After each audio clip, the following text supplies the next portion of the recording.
I just want to finish up on banding and marking, and then you can, Yeah. all right?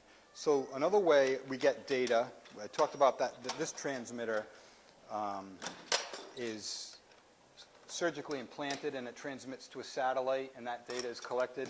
The other way is to put transmitters, attach them to a species. There's a study going on about not eastern cottontail rabbits. New England, thank you. New England cottontail rabbits, Brian Teft, another principal wildlife biologist, is doing. And he has a population of rabbits on an island in Narragansett Bay where they're trying to, it's a declining population.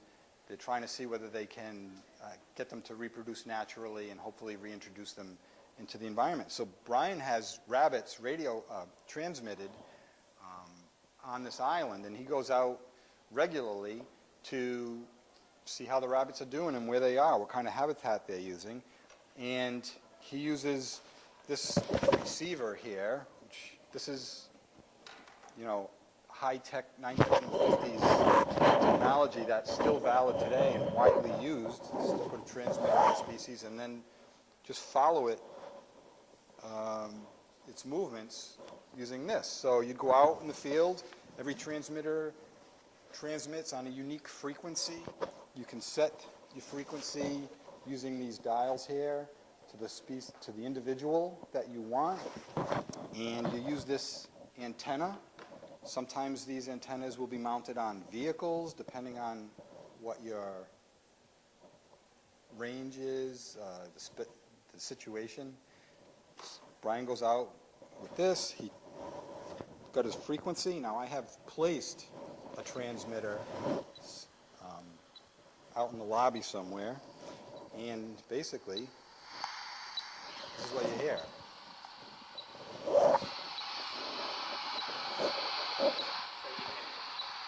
So basically you follow the volume of the vehicle kind of running through there. Now, that transmitter is too close to make a difference. But if you're standing out in the field, you're getting a signal, what you would try and do is get a triangulation. So you're going to use some math. So you're going to go to place, okay, it's pointing in that direction. You're going to take a compass bearing. You're going to go to another position, another compass bearing, third position, third compass bearing, and then with math,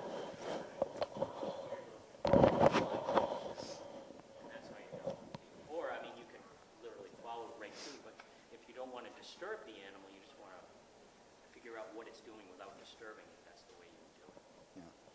But I'm going to do That's old school. The transmitter for the Scoters is new school kind of stuff. That's satellite GPS stuff.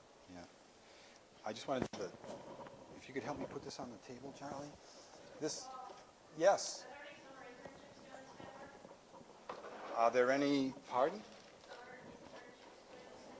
Are there any summer internships doing this kind of work? It's not necessarily yes and no.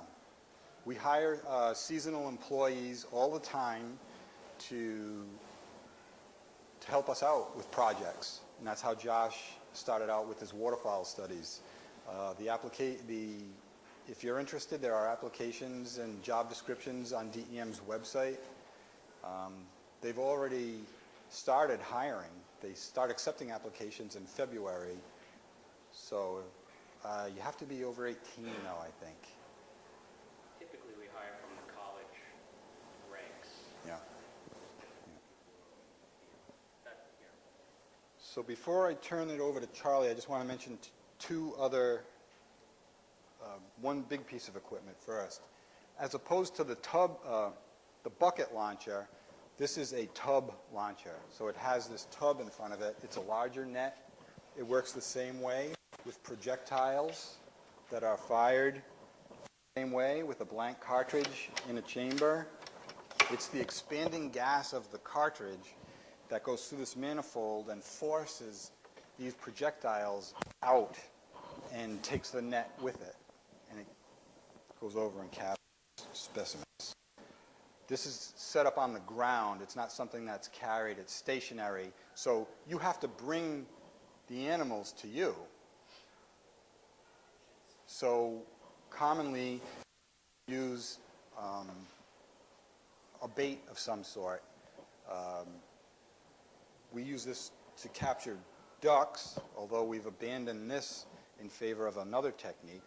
But we were using this to capture ducks and shorebirds, and we would bait with corn or another food source.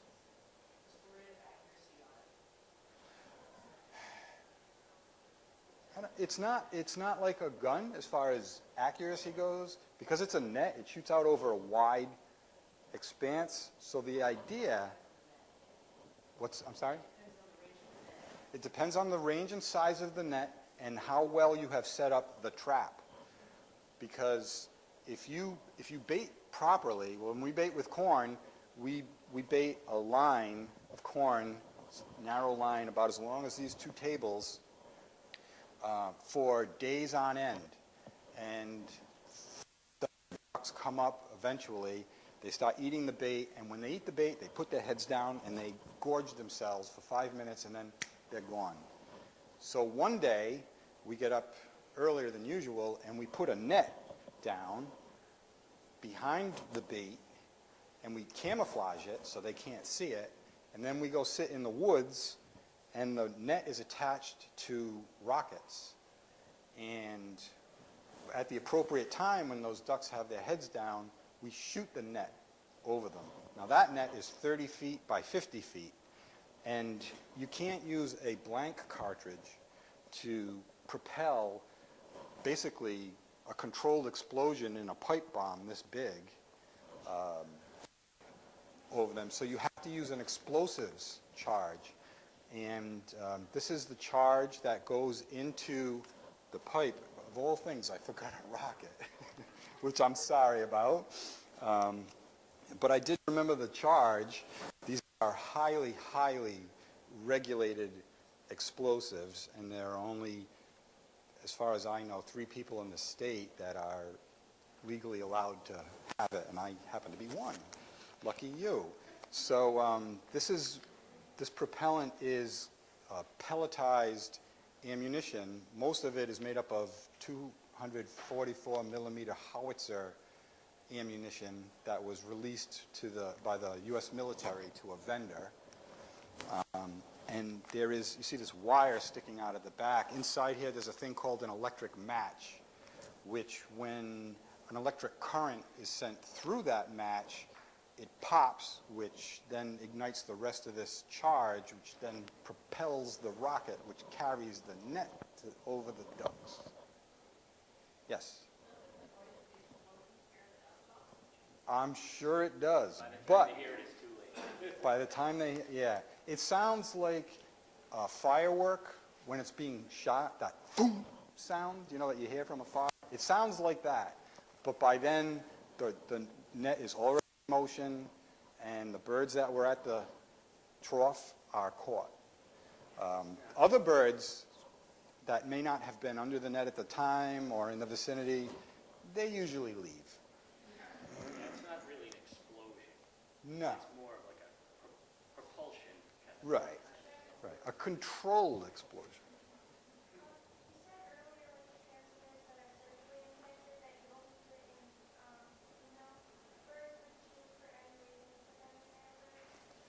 What was the second part of that?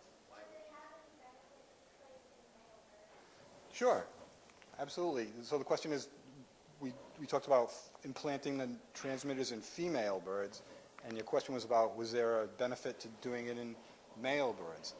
Absolutely. But our study, we wanted to know where's the habitat, the breeding habitat, and there's no, you're better off implanting the transmitter in a female, because you know they're going to stay in one place when they're laying eggs and sitting on the nest.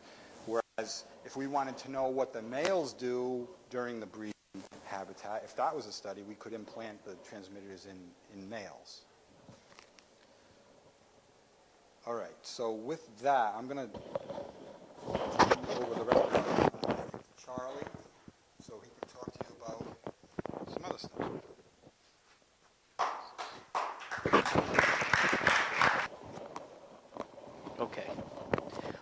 My name's Charlie Brown. As Paul said, I'm a wildlife biologist with the Division of Fish and Wildlife. My main emphasis over the last the number of years that I've been working at DEM Fish and Wildlife has been basically geared towards mammals. And when I started there, there really didn't have anybody putting focus on fur bearers and mammal species. At the time, it was primarily fur bearers. Rhode Island does have trapping seasons. We do allow licensed trappers to harvest various fur bearers for their fur. And so my main focus initially was working with that through, developing regulations, studying species that are trapped. So I spent a lot of my time the first couple of years working with beavers and river otters and doing surveys, doing a lot of field work and stuff. And when Paul asked me to participate, I went through and, grabbed a bunch of stuff that I've used over the years to catch various mammal species. So from initially spending a lot of time with fur bearer species that are harvested, from there I started working on species that are not typically consumptive or harvested species, such as small mammals. So I brought a little display here of various small mammals of Rhode Island. So you would use different techniques to catch mice and shrews and other small mammals. So I've brought a variety of, basically little cage traps and pitfall traps or whatnot. I have 2 PowerPoint presentations that I will give to Paul.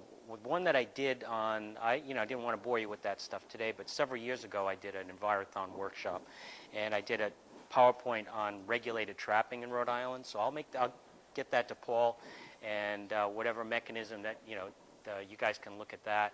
And I have another one on bats because I know Paul wants you to focus a little bit on bats. So I went from fur bearers, still work with fur bearers, but I expanded that to small mammals, terrestrial small mammals. Basically looking what are the distributions of some of these small mammal species in Rhode Island. There's very little effort has ever been spent on studying things like moles and shrews and things like that. So I put a lot of time into that. I've since expanded to looking at bats, and so we're in the 4th year of a bat project we're doing in Rhode Island. We're monitoring bats. I'm sure many of you heard of white nose syndrome, probably familiar with that. And how we want to know, well, how is white nose syndrome affecting Rhode Island's bat species? So we're using various techniques to monitor bats, mist nets being one. Now, yes.